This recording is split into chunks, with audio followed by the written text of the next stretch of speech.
देखिए, आज मैं आप लोगों को क्या बताने वाली हूँ कि क्वेश्चन पेपर किस तरह से आंसर शीट में लिखा जाता है। नमस्ते, मैं सिद्धि Suhas Naik, Gandhi Vidyalaya Malvani Malad west, board examination paper pattern. यह वीडियो आप सभी ने बहुत पसंद किया, इसीलिए मैं आप सभी का तहे दिल से शुक्रिया अदा करती हूँ। आज हम देखेंगे इंग्लिश थर्ड लैंग्वेज का पेपर किस तरह से सॉल्व करते हैं। आधा घंटे पहले आपको एग्ज़ाम हॉल में लेने वाले हैं। उस वक्त आपको इस प्रकार एक आंसर शीट बोर्ड की दी जाएगी। आपको उसको सबसे पहले क्या करना है, इस तरह से उसको अच्छी तरह से फोल्ड करके लेना है। यह फोल्डिंग मैंने इसके पहले के वीडियो में बताया है, जिसकी वजह से यहाँ पर जो थ्रेड लगा हुआ होता है वह कभी नहीं निकलता। इसके बाद में आपको यहाँ पर आपका सीट नंबर अंकों में लिखना है, यहाँ अक्षरों में लिखना है।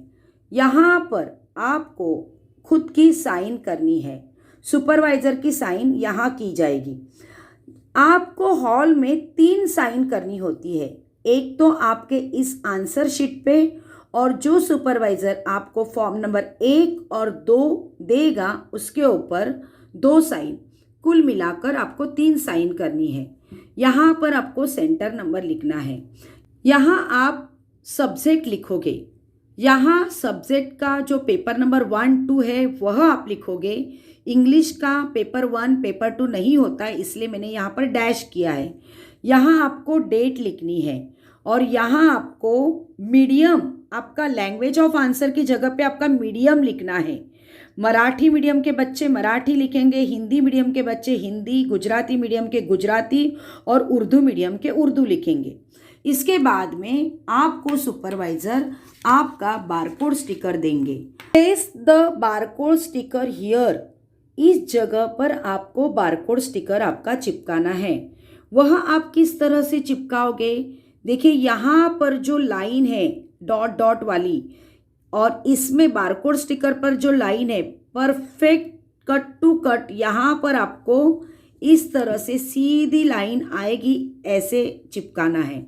इस तरह से आप आपका बारकोड स्टिकर चिपकाओगे। यहाँ पर आपका सीट नंबर आपको दिखाई देगा, स्टिकर नंबर दिखाई देगा, सब्जेक्ट और सेंटर नंबर दिखाई देगा। हमारा सीट नंबर परफेक्ट पढ़कर यही बारकोड स्टिकर हमारा है, यह पहचान कर ही आपको बारकोड स्टिकर चिपकाना है। बोर्ड के एग्जाम में 10 मिनट पहले आपको क्वेश्चन पेपर दिया जाएगा। जैसे ही क्वेश्चन पेपर आपके हाथ में आ जाए तो आपको यहाँ पर आपका सीट नंबर लिखना है। इस सीट नंबर के अलावा आप क्वेश्चन पेपर में कुछ भी नहीं लिखोगे।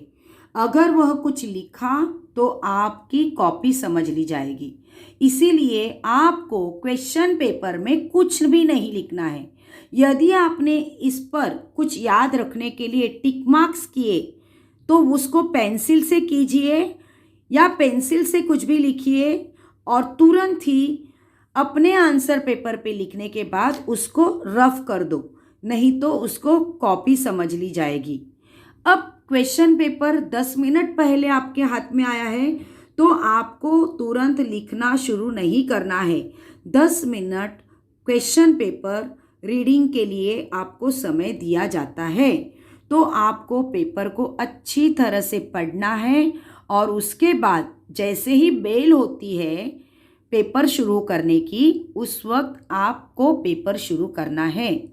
तो यहाँ पर देखिए जो पहला पेज होता है, इस तरह से उसके ऊपर आप क्वेश्चन नंबर 1 शुरू करोगे। इसका एक रूल याद रखना बच्चों, पेपर शुरू करने के पहले आपको याद रखना है कि इस आंसर पेपर में किसी भी प्रकार का आपको सीट नंबर अंदर लिखना नहीं है। यहाँ तक कि कोई बच्चे भगवान का नाम लिखते हैं और किसी गुरु का नाम लिखते हैं। तो देखिए बच्चों, भगवान जो है वो हमारे दिल में होते हैं, तो आंसर पेपर में आपको भगवान का नाम नहीं लिखना है।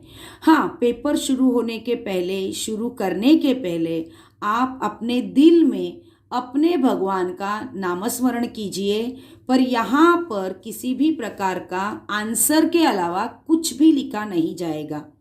अब यहाँ पर देखिए, ये जो होता है ना, ये एग्जामिनर के मार्क्स देने के लिए जगह रखी जाती है। आपको यहाँ पर प्रश्न क्रमांक या क्वेश्चन नंबर 1 है तो 1, 2 है तो 2 लिखना है। और एक रूल याद रखना है, नया क्वेश्चन नए पेज से ही चालू करोगे। अब जैसे ही देखिए मेरे हाथ में ये क्वेश्चन पेपर आया, ये क्वेश्चन पेपर है 2022 का, मतलब गए साल का। ये यहाँ पर सेक्शन 1 लैंग्वेज स्टडी है। मैंने लिखा क्वेश्चन 1, यहाँ पर मैंने क्वेश्चन 1 लिखा, यहाँ पर मेन, और सेक्शन 1 लैंग्वेज स्टडी। अब यहाँ पर देखिए क्वेश्चन 1A, बस मैंने इतना ही लिखकर छोड़ दिया है, क्योंकि याद रखना बच्चों, ये है आपका क्वेश्चन पेपर और ये है आपका आंसर पेपर। क्वेश्चन पेपर में सिर्फ क्वेश्चन होते हैं और आंसर पेपर में सिर्फ आंसर ही लिखा जाता है, इसलिए आपको यहाँ पर क्वेश्चन लिखना नहीं है। क्वेश्चन नंबर 1A का मतलब ही बच्चों ये है कि ये वाला जो है do as directed, attempt any 4, ये वाला इसका मतलब ये है कि ये आपने लिखा, ऐसे समझ में आता है। Question number 1A।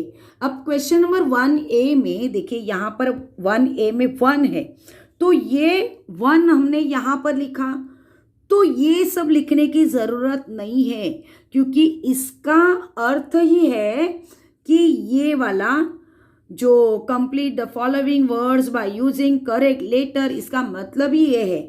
तो आप देखिए यहाँ पर सिर्फ आंसर वालों का नंबर लिखोगे। नंबर यहाँ पर देखिए 1 2 3 4, मैंने भी लिखा यहाँ पे 1 2 3 4।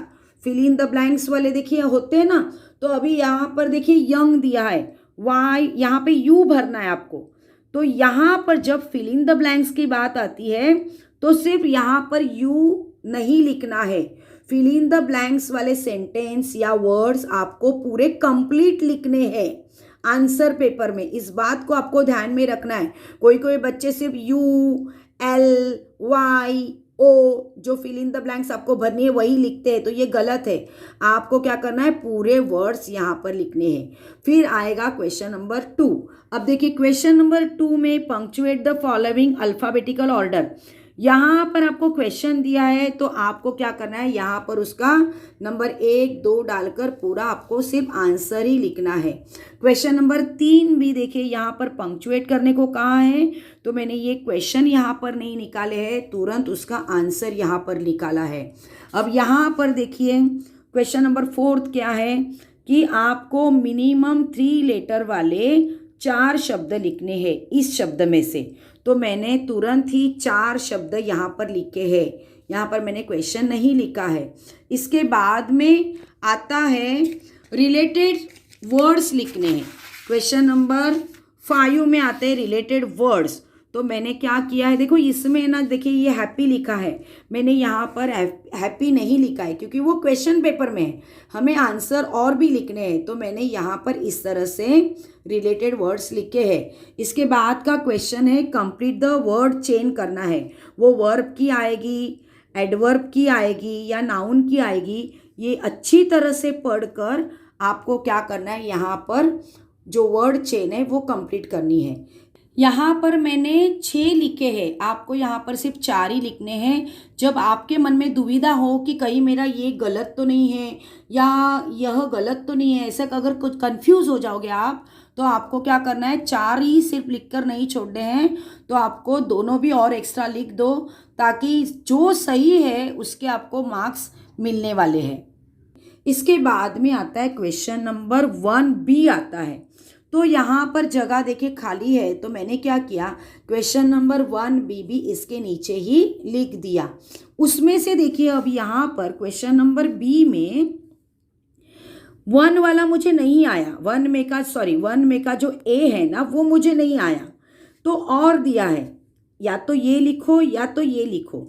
तो मुझे B वाला आसान लगा, तो मैंने क्या किया, बी वाला लिखा। तो मैंने यहाँ पर लिखते समय क्या किया है, यहाँ पर मैंने क्वेश्चन नंबर 1 बी नंबर 1 उसमें का बी और मैंने यहाँ पे उसका आंसर लिखा।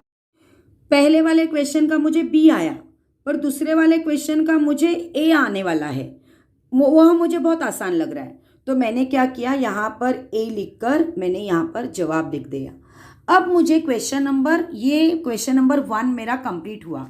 अब क्वेश्चन नंबर 2 आने वाला है। तो मैंने क्या किया, नए पेज से क्वेश्चन नंबर 2 को चालू किया।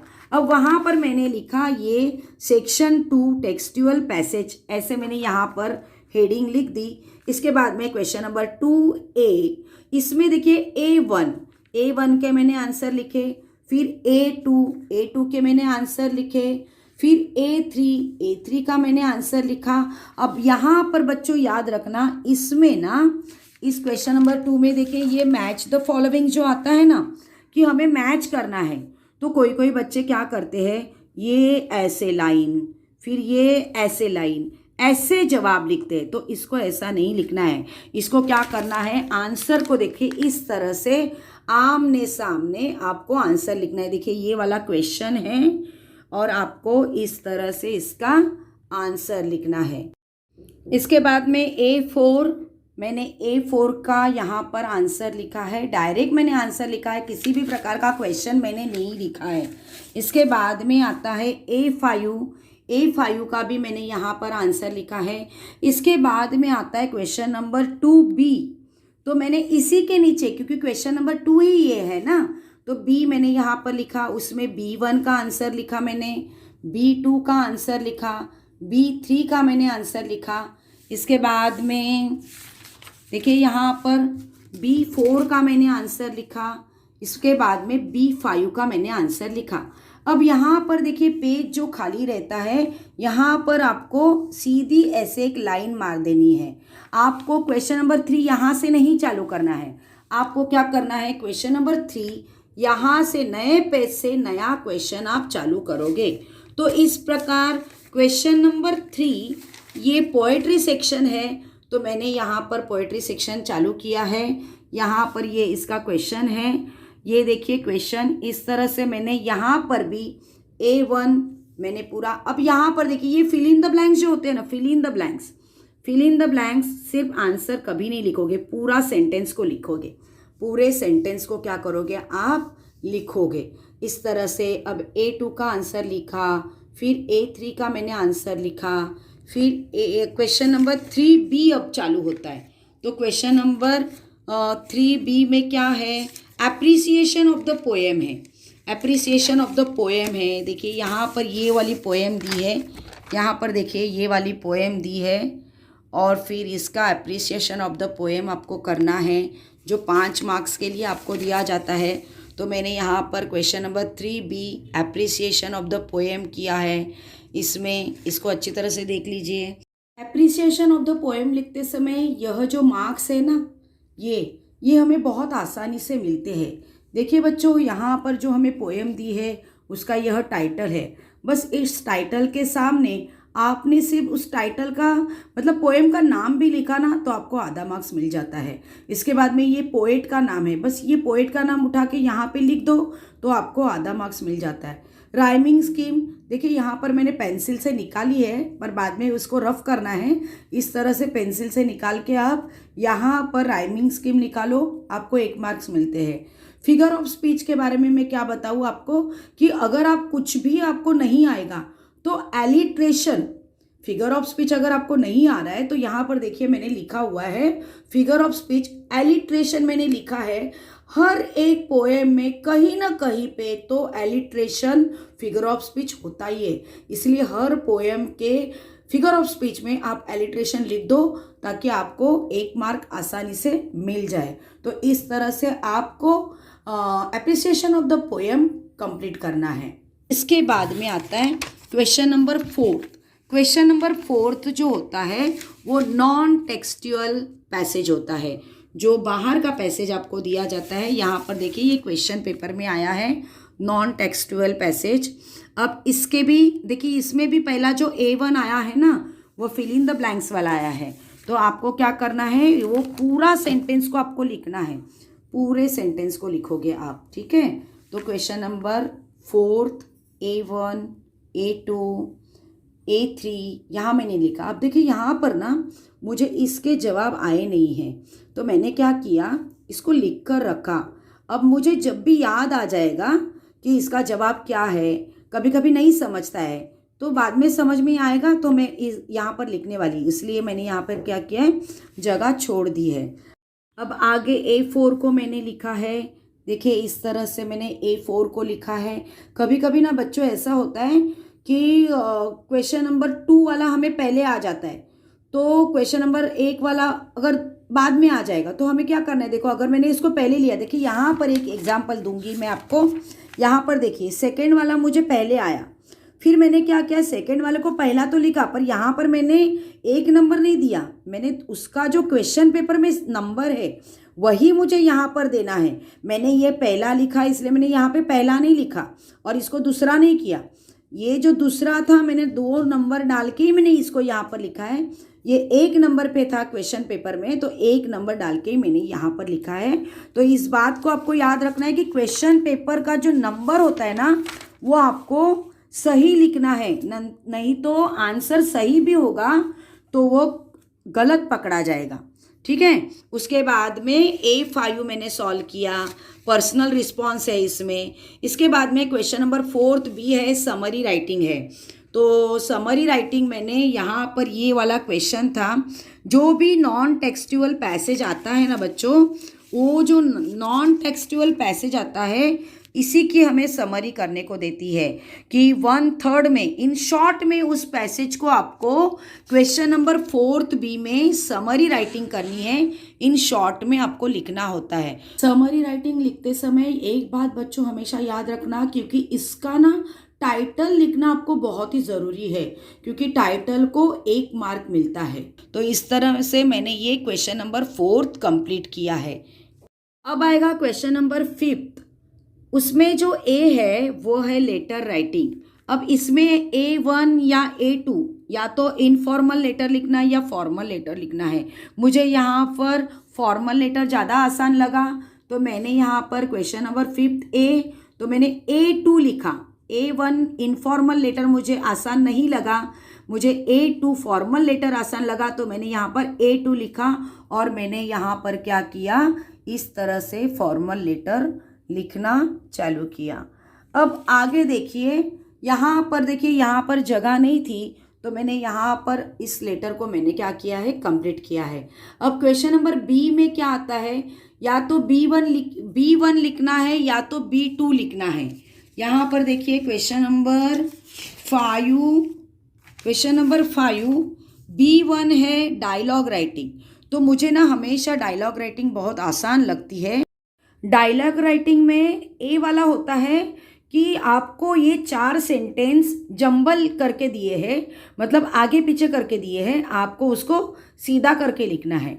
इसके बाद में B में होता है कंप्लीट द डायलॉग। डायलॉग को आपको क्या करना है, पूरा करना है। और C में आपको 2 पर्सन के बीच में कन्वर्सेशन लिखना है।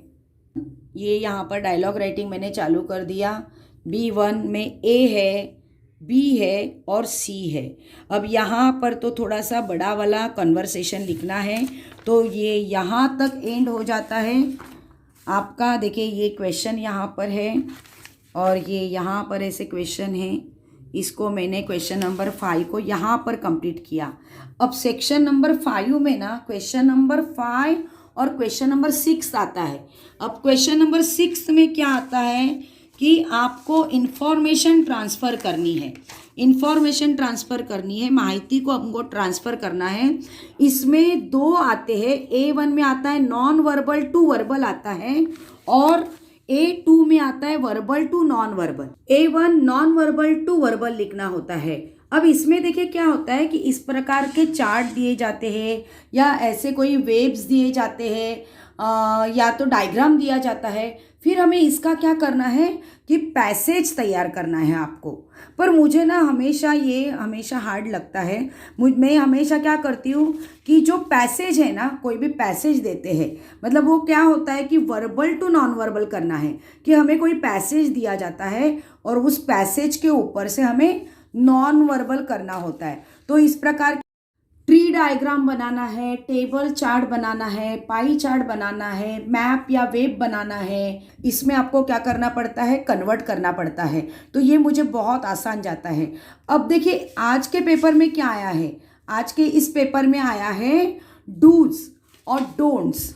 इस तरह से हमें डूज और डोंट्स का चार्ट बनाना है। ये आपके लिए ना बहुत आसान होता है। अगर ये बोर्ड की एग्जाम में आ जाएगा ना तो आपको तो लॉटरी लग गई 5 मार्क की। तो ये देखिए हम किस तरह से सॉल्व करते हैं, इसको देखेंगे। क्वेश्चन नंबर 6A में A2 लिखना चालू किया। इंफॉर्मेशन ट्रांसफर जो है उसमें देखिए मैंने क्या किया, वर्बल टू नॉन वर्बल करना है, उसमें डूज और डोंट्स लिखना है। ये बहुत आसान होता है बच्चों, ये कभी भी आए ना एग्जाम में तो ये आपको लॉटरी लग गई समझ लेना। आपको क्या करना है, इसको ना देखिए ये वाला क्वेश्चन है, इसमें जो करने वाली बातें हैं ना वो डूज में लिखती है और उसकी शुरुआत हमेशा वर्ब से होती है। जो ना करने वाली चीज़ें होती है ना उसकी शुरुआत हमेशा डोंट से होती है। तो इस डोंट्स में लिखना है और डोंट से शुरुआत करनी है और इसके बाद में वर्ब मतलब मेन वर्ब आता है। तो यहाँ पर देखिए, यहाँ पर जैसे ये वाला है ना, अभी मैं इसमें थोड़ा समझा दूँ, इसका मैंने एक अलग से वीडियो किया है, आप प्लीज़ उसको देख लेना, बहुत आसानी से समझ में आएगा। देखिए यहाँ पर वी मस्ट, तो ये मस्ट प्लांट मोर ट्री, तो इसको नहीं लेना है आपको। तो ये जो मेन वर्ब है ना, तो इससे आपको क्या करना है, इसमें शुरुआत करनी है डूज में। अब जो नहीं करने वाली बातों में नॉट आता ही है तो इनको आपको नहीं लेना है और ये नॉट की जगह पे आप क्या लिखोगे, डोंट लिखोगे। क्या लिखोगे, डोंट। और अभी आगे का जो है cut trees, don't cut trees. और इसी तरह से आप डूज और डोंट्स का आप देखो, ये बहुत ही आसान होता है। देखो 5 मार्क की तो लॉटरी लग गई, अगर ये आ जाएगा आपको तो बहुत आसान होता है। तो आप इसको कर लीजिएगा। अब इसके बाद में क्वेश्चन नंबर B। हाँ, और इसमें एक बात याद रखना, इसमें है ना आपको जब वर्बल टू नॉन वर्बल आप करते हो या नॉन वर्बल टू वर्बल करते हो तो इसमें टाइटल देना बहुत इंपॉर्टेंट होता है। टाइटल के लिए 1 मार्क्स होते हैं। तो कुछ भी देखो यहाँ पे बच्चों याद रखना, यहाँ पर ना ये जो हम लोग को देते हैं ना, जो सब्जेक्ट देते हैं ना, इसी में ना टाइटल छुपा हुआ होता है। आपको क्या करना है, इसमें से ही निकाल के टाइटल को आपको लिखना है। टाइटल तो बहुत आसान होता है लिखना। तो अगर कभी कभी ना ये वाला नहीं आ जाए आपको सॉल्व करने के लिए, बस टाइटल तो लिखो आप, टाइटल के तो 1 मार्क्स मिल जाएंगे आपको। पर देखो बच्चों, कोशिश करो कि पूरा लिखना है। इसके बाद में देखिए क्वेश्चन नंबर B। अभी क्वेश्चन नंबर B में ना मुझे ना देखिए क्या आसान लगता है।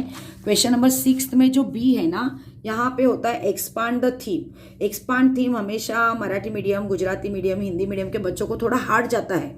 तो इजीली क्या करो, एक स्टोरी है ना, स्टोरी राइटिंग ले लो। B2 में जो स्टोरी राइटिंग है, इसमें आपको क्या करना है, स्टोरी पास्ट टेंस में, टोटल स्टोरी आपको पास्ट टेंस में लिखनी है। अब देखिए स्टोरी किस तरह से लिखते हैं, फिर लेटर राइटिंग किस तरह से करते हैं, ये सब मैंने ना अलग अलग इसके वीडियो बनाए हैं। मतलब अभी बनाना बाकी है, वो अब मैं बनाऊंगी और अपने वीडियो में डालने वाली हूँ। तो आप उसको अच्छी तरह से देख लेना, बहुत आसान तरीके मैंने उसमें बताए हैं। तो देखिए हमने यहाँ पर स्टोरी लिखी है, तो स्टोरी को देखिए टाइटल देना ज़रूरी है। उस स्टोरी को टाइटल आप दोगे ना तो आपको 1 मार्क्स मिल जाएगा और स्टोरी आपको अच्छी तरह से लिखनी है। अब देखो टाइटल इसका ना बहुत आसान होता है। जो भी स्टोरी आती है ना, स्टोरी में किसी का नाम आता है जो बार बार उस स्टोरी में दोहराया जाता है। तो वो बस उस स्टोरी में जिसका भी नाम है उसका भी नाम लिख दोगे ना। जैसे मैंने देखिए यहाँ पे मैंने लिखा है द वुड कटर, तो ये टाइटल हो जाता है। बस टाइटल के 1 मार्क्स आपको मिल जाएंगे। फिर आपको स्टोरी पूरी पास्ट टेंस में लिखनी है, इसको आपको याद रखना है। मैंने यहाँ तक देखो, यहाँ तक स्टोरी लिखी है।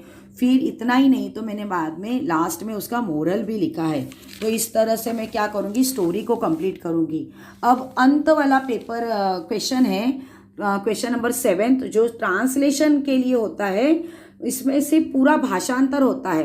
पर एक बात इसको याद रखना है, जो ट्रांसलेट आप करोगे वो आपकी मीडियम में करोगे। अगर मराठी मीडियम के बच्चे हैं तो मराठी में ट्रांसलेशन करना है। अगर हिंदी के बच्चे हैं और वो मराठी मीडियम के स्कूल में पढ़ते हैं तो हिंदी में ट्रांसलेशन नहीं करना है।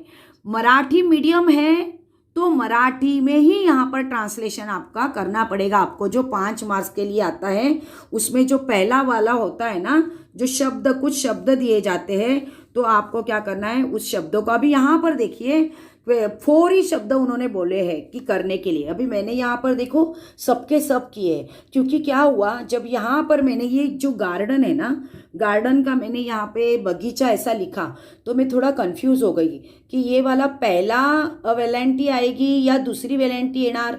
मी थोडा कन्फ्यूज झाले की पहिली वेलांटी येईल की दुसरी वेलांटी येईल, आणि म्हणून मग मी काय केलं, आणखीन एक एक्स्ट्रा सहल हे पण लिहून टाकलं। मग शेवटचं एक राहिलं ते पण लिहून टाकलं। यातलं जे 4 बरोबर असणार त्याला आपल्याला मार्क मिळणार आहेत। आणि याच्यानंतर इसके बाद का आता है 2 सेंटेंस देते हैं, उस सेंटेंस का भी मराठी में अपनी लैंग्वेज में, मीडियम की लैंग्वेज में इसका भाषांतर करना है, ट्रांसलेट करना है। वो मैंने यहाँ पर कर दिया। और लास्ट में जो सी वाला होता है ना, वो कोई भी प्रोवर्ब्स होता है, तो आपको इसका क्या करना है, इसका यहाँ पर ट्रांसलेशन करना है। तो इस तरह से आपका ये क्वेश्चन पेपर इस तरह से आपको लिखना है। याद क्या रखना है, नया क्वेश्चन नए पेज से ही चालू करोगे।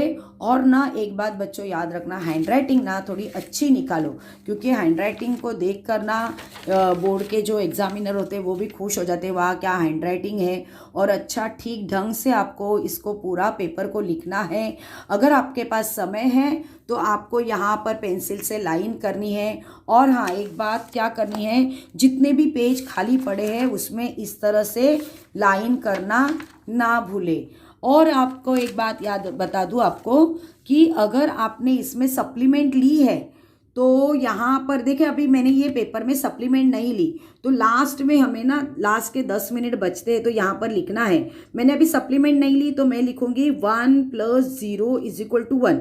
अगर मैंने सप्लीमेंट ली तो लिखूंगी 1 + 1, जितनी भी सप्लीमेंट ली, और यहाँ पर मैं उसकी टोटल कर दूंगी। सप्लीमेंट नंबर होने के बाद सबसे अंत में आपको क्या करना है, इस तरह से होलोग्राफ स्टिकर आपको यहाँ पर परफेक्ट इस स्क्वायर में आपको चिपकाना है, ताकि यहाँ पर जो आपका सीट नंबर वगैरह होता है ना, अब ये पूरी तरह से यहाँ पे ढकने वाला है। अब यह पेपर कौन से सीट नंबर का है किसी को भी पता नहीं चलने वाला है। अब ये सिर्फ इसमें जो बारकोड है इसमें आपका नंबर छुपा है, ये सिर्फ कंप्यूटर ही पढ़ सकता है। तो इस तरह से आप, अगर आपके पास समय है तो ये होने के बाद एक बार फिर से आपका क्वेश्चन पेपर अच्छी तरह से चेक करके लेना है। तो देखिए बच्चों, इस तरह से आपको पेपर लिखना है। और हैंडराइटिंग ना बहुत आप अच्छी निकालो बच्चों, क्योंकि हैंडराइटिंग अच्छी देख कर ना पेपर चेकर एकदम खुश हो जाते हैं। और पहली बात तो ये मैं बता दूं कि हैंडराइटिंग के भी मार्क्स होते हैं, क्योंकि जो ग्रामेटिकल मिस्टेक होते हैं जैसे उसके मार्क्स कट होते हैं, उसी तरह से आपके हैंडराइटिंग देखकर भी मार्क्स थोड़े अच्छे मिल सकते हैं आपको। और हैंडराइटिंग ना बच्चों, मैं बता दूं आपको कि आप जितने खूबसूरत हो ना, उतनी खूबसूरत अपनी हैंडराइटिंग होनी चाहिए। तो बच्चों, इस पेपर के लिए, एसएससी बोर्ड के एग्ज़ाम के लिए आप सभी को बेस्ट ऑफ लक। और मेरा यह वीडियो इसी तरह से आगे देखते रहिए। मैं आगे हर क्वेश्चन, ये जैसे ये क्वेश्चन नंबर 1 है, ये क्वेश्चन नंबर 1 कैसे सॉल्व करते हैं, क्वेश्चन नंबर 2 कैसे सॉल्व करते हैं, अलग अलग क्वेश्चन वाइज में वीडियोस निकालने वाली हूँ। और एक बात बता दूँ, उसमें ना बहुत सारे आइडियाज़ है मेरे पास। उस आइडियाज़ को यूज़ करके मैं आपको ये बता दूंगी कि जो कमज़ोर बच्चे हैं ना, उनको भी पासिंग मार्क कैसे मिलेंगे। ये मैं आगे की सभी वीडियो में क्वेश्चन कैसे इजीली सॉल्व करने का ये बताऊंगी। और उसी के आधार पर आपको पासिंग मार्क्स मतलब जो बच्चे कमज़ोर हैं उनको पासिंग मार्क तो ज़रूर मिलेगा मेरा यह वीडियो देखकर। और मेरे इस वीडियो को पूरा देखा इसलिए धन्यवाद। मेरे इस वीडियो को सब्सक्राइब कीजिए, लाइक कीजिए और प्लीज़ शेयर कीजिए। धन्यवाद।